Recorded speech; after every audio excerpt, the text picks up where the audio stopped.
every single time I hit that button that on the, I touch the screen and that says, like record, I just get happy because I have something to talk about right now. And it's like I'm just experiencing so much relief in this time of my life. I'm 48 years old. I will be 48 in May, and to me, I round up. It's you're like I'm in the bracket. I'm basically getting to 50 years old, and it's nice. I've learned a thing or two about a thing or two. My human body functions largely in I have largely a good functioning human body right now. And the theme that is on my mind this morning for this little yakety yak talk video is progression. It's filming season. When we skateboarders are coming out from the winter, it's time to film ourselves. I do not hate filming myself. Some of us are very shy and very private about being filmed or filming ourselves or images. I think of like one of the historic personalities of skateboarding, Julian Stranger. He's a guy who hates to be photographed, doesn't like to be filmed, and it's always a treat to catch Julian Stranger on film. I really enjoy seeing that because he was every bit as good as all of the pros who were coming up around him. And Julian has constantly been a guy who goes to the back of the scene and builds things to support. Julian Stranger is a big deal at Deluxe. He is a big deal in the Anti-Hero brand, and he's behind a lot of the things that set the tone for skateboarding for a long time. Yeah, and what I was thinking today is one of the things about filming me is a documentation not of progression, but of regression. Now, I was never that great a skateboarder. In the 80s, I was a good skateboarder, but I was also a 15-year-old kid. I was still, growing and building my muscles and everything. And by the time I was 18, 19, 20 years old, I could ollie real big. I could grind real hard. I could go real fast. I was a good skateboarder, and I could hold my own in a session. And back then it was skateboarding. That was the cusp of a shift in skateboarding toward technical skateboarding. Small wheels were a big thing that happened during my time. I was riding 60, 62 millimeter wheels, really tall wheels, still in 1992. And everyone was on these little bearing slips, bearing covers, going slow, doing technical tricks. And I had no flavor for that. That was not my flavor at all. I did not want to line up. So it was hard to socialize for me as a skateboarder because the 1980s, oh, you're a skater, I'm a skater, let's skate thing was different because now skateboarding was lining up, waiting a turn, showing off, then lining up again. Very tough for me. I was the let's skate, we'll barge through the college campus, ollie every manhole cover, and like big floaty ollies and things like that. And I was not I was from a different era, and the eras shifted at that cusp. And so progression became very important.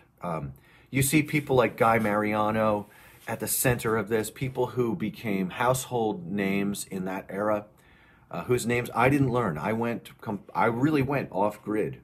My skating stayed just ollieing, just flying down gentle hills, flying down slides, carves, slappies, 50-50 grinds on things low and high, and that was my heart, man. That was what I was about, and I didn't care. Back then, it was the fact that because I skated that way and because that was my era, I would never be able to do anything or be anything. You see this, I would never click in to the machinery of the popular, what was becoming mainstream skateboarding.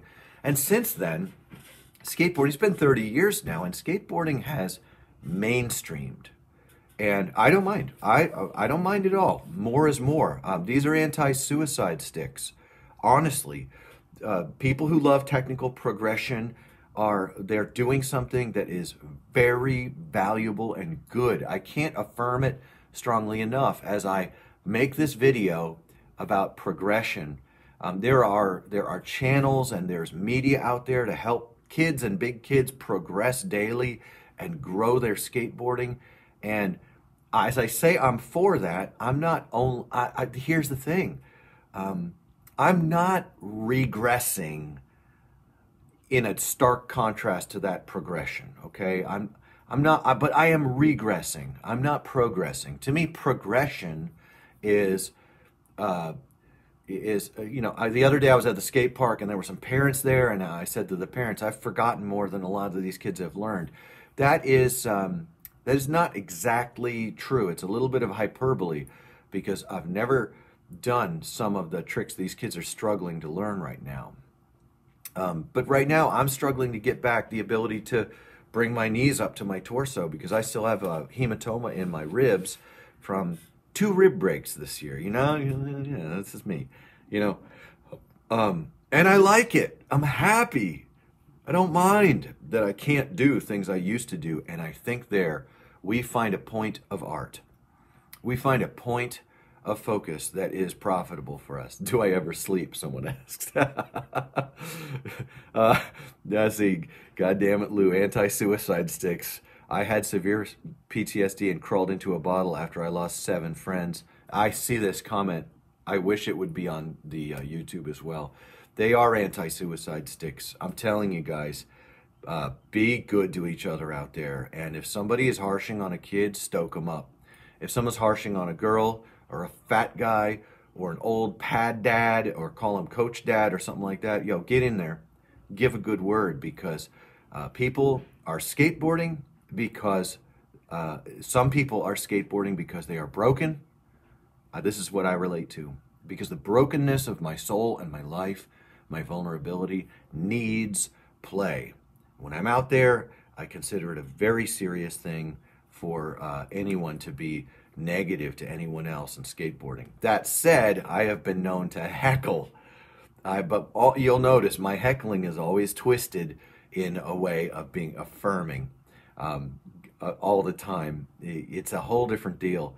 I think a lot of heckling is a part of being affirming, but some of it is calling people out and calling them up to a standard of performance.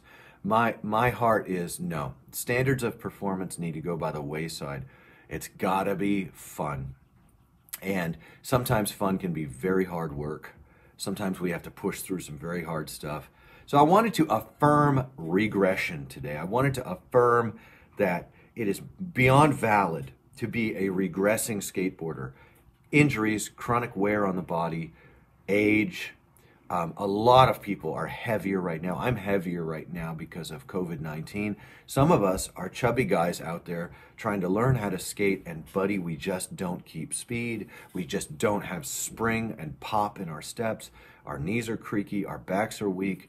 No, we can't get to the gym. No, we can't do crazy diets. We're gonna have to skate the way we skate. And that can feel like regression.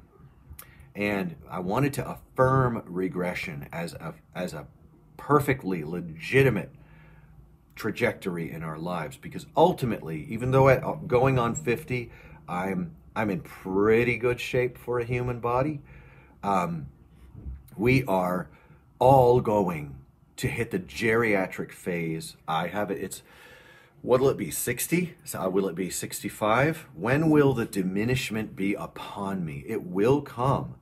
I've walked with a cane before from injuries. I may walk with a cane for the last 10 years of my life. And let's not develop and feed into mental processes and standards that will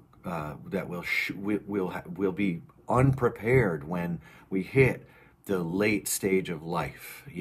Let's recognize as we skate and as we age that this is it's a blessing to be able to play with these anti-suicide sticks and to play together. And not everyone will play well together. Every city, every area's got their crew of cool guy jocks. Sometimes they really run the show. Man, I tell you what, give those guys some love. Give them a nudge in the ribs and let them know that they're blowing it. That's good, you know. It's okay to admonish. It's okay to rebuke and instruct people. Don't worry if you can't live with just letting it pass. Let it fly. Let it fly with kindness, because every single one of those people is one of us people. And yeah, so I want to just put the axe to the root of the tree and talk about regression, and I'll do it again because I probably won't remember I did it this time because there's more than one way to regress. And my brain, I can't remember where people live, things like that, and I'm not worried about it. I'm not worried about it. All of you guys out there who've struggled with addiction or chronic traumatic encephalopathy, you know, traumatic brain injury, all you folks out there, like people who struggle with musculoskeletal issues and all those sorts of things, big love to you today. Big respect to you for